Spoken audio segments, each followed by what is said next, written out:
কমিশনের সুপারিশ ছাড়া আমাদের অসহায় গরিব হতদরিদ্র যেটাকে কর্মচারী শ্রমিক কর্মচারীদের জন্য নবম পে স্কেলের সরাসরি বাস্তবায়নের জন্য অর্থ মন্ত্রণালয় প্রস্তাব দেবেন।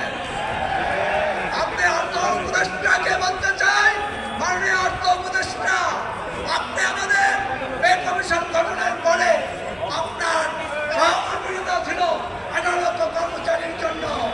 আপনি কার কথায় কনভার্ট হয়ে এই 18 লক্ষ গরিব দুঃখী কর্মচারীর কথা ভুলে গিয়ে আপনি কার এজেন্ডা বাস্তবায়ন করতে গিয়ে আমাদের কর্মচারী পে স্কেল নিয়ে বললেন যে এই সরকার ব্রেক করে যাবে, আপনি পরবর্তী সরকারকে বাস্তবায়ন করবে।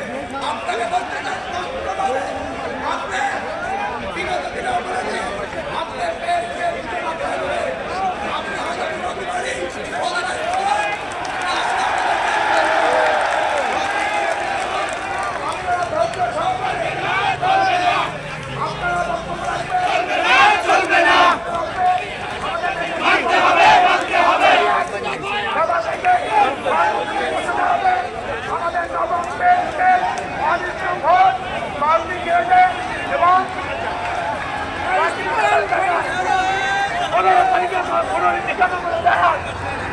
বক্তব্য দিয়ে আমি মিডিয়া কাগজের বক্তব্য শেষ করছি। আসসালামু আলাইকুম রহমতুল্লাহ। আমাদের সুন্দর অনুষ্ঠান সূচি আছে, প্রথমার্ধে সঞ্চালকের দায়িত্ব পালন করবেন জনাব খায়ের আহমেদ মজুমদার, জনাব কামরুজ্জামান উজ্জ্বল, জনাব ফখর আলী।